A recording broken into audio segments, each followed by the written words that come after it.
This video will review technology practice expectations at Batesburg-Leesville High School, where tradition meets excellence.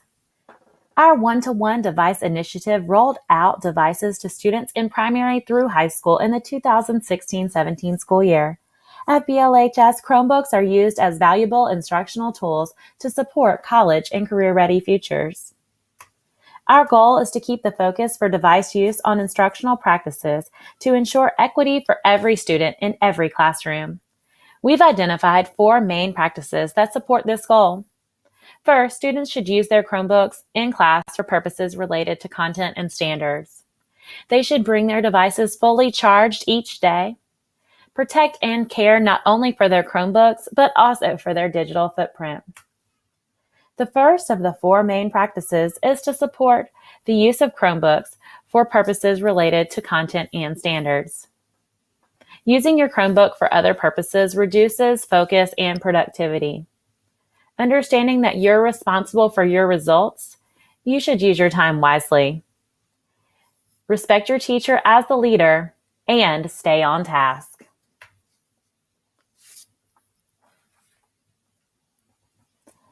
Staying on task is not only good for respecting your teacher, but also for maximizing your learning time.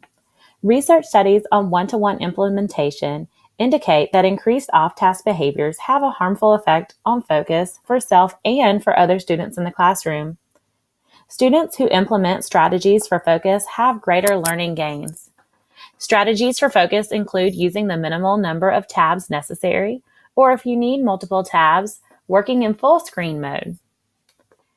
Putting screens out of sight whenever they're not in use. This includes closing your Chromebook when it's not in use and keeping other mobile devices such as cell phones out of sight.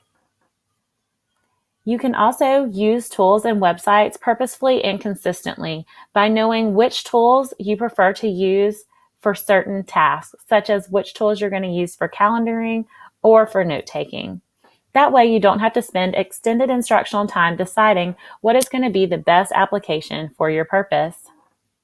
Additionally, you can set a reminder for certain times of day to ask yourself if you're on task. If there's a particular time of day that you're typically off task, this is a research-based strategy to increase your focus during that time simply by setting a notification to say, "Am I on task right now?"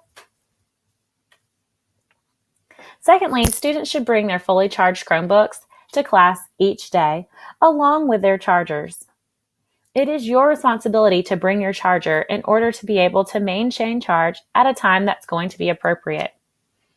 Your Chromebook has a battery life indicator that will tell you how much battery time is left. Be aware of this battery life. By being aware of your battery life, you can plan to charge during non-instructional times like halftime or breaks.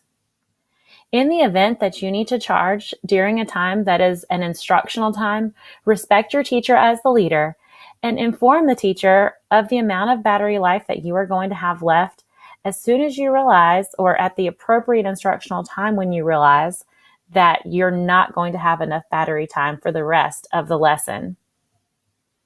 When your teacher does allow you to maintain charge during class, additionally, it's important to know that the charge must be maintained in a manner that does not disrupt learning. Please note that whenever you're connecting another electronic device, you will reduce the battery life that is left on your device. So if your battery life indicates that you have 3 hours remaining and you plug up an additional electronic device, it will reduce that 3 hours that you thought that you had, because not only are you powering your Chromebook, you're also powering the other electronic device. The following video will cover some best practices for caring for your Chromebook.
using Powtoon. That video reviewed some common good practices to keep your Chromebook in good shape. Insurance can cover an accident, but it's important to try and avoid accidents as much as possible. Of course, we should always avoid intentional damage. Students should protect and care for their digital footprint. Keep your passwords private and maintain your district-issued password. You'll want to log off all sign-ins when you leave a shared device, and be aware of what you share. Additionally, in a world where we have access to so much information, it's important to diligently avoid plagiarism and not copy the work of another author. When these policies are violated, all actions taken on or with the school-issued device are subject to the discipline code. Teachers' rules need to be respected, and devices will be treated as school district property. Respect the tool and the opportunities that it will provide you. Guidelines for this use are found in the Responsible Use Agreement and the Personal Mobile Computing Device Agreement. Read over them, for not following them can result in consequences as outlined in the Student Handbook Code of Conduct.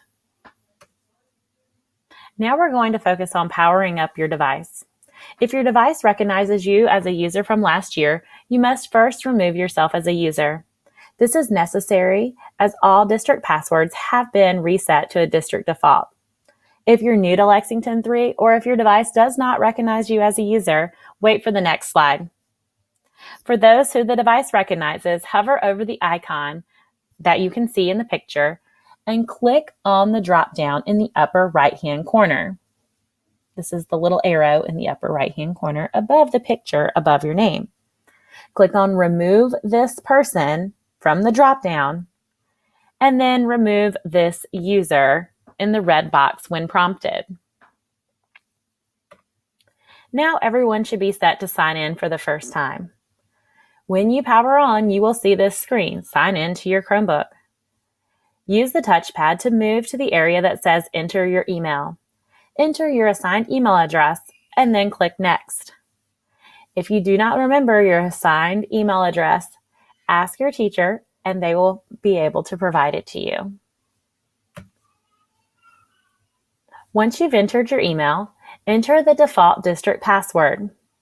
The default district password is capital S for student, 1, 2, 3, exclamation mark. Capital S, student, 1, 2, 3, exclamation mark. Then click Next. Once you scroll down through the terms and agreements, you will click Accept. You can scroll also using the 2-finger scroll on the trackpad. To reset your password, you are going to have a district-issued password. All district-issued passwords are 8 digits. It's based on your student ID. If your student ID is 12 digits, you'll remove the 6300 and have a password that starts with 100. If your student ID is only 5 digits, you're going to add 000 to the beginning and have a password that is 000 followed by your student ID number. Your ID number is your required district password. If you don't know it, look at your schedule or ask your teacher now. You will enter it twice, then click Next. When you're signing in for the first time, click on a picture to display for your account. Click OK when you're done. If you're not familiar with a Chromebook, go ahead and take the tour. And now let's join BLHS Student Classroom. So go ahead and open up your Chrome browser and go to classroom.google.com. Join the BLHS student group with a code that will be given to you by your homeroom teacher. This page will be used for announcements and other student life links. The BLHS Student Google Classroom has a stream page that will show announcements as they are received from different club sponsors and athletics. You'll also find your first assignment, the Device Use Practices Review. It is posted now, and you can complete it once you log into your Chromebook. All students are required to complete the device use practices review assignment. The About section is also located in the Student Google Classroom page. This will include access to information that you could use all year long. Current folders include announcements, halftime, and technology. At the bottom, you'll find your taskbar to show your apps and your settings.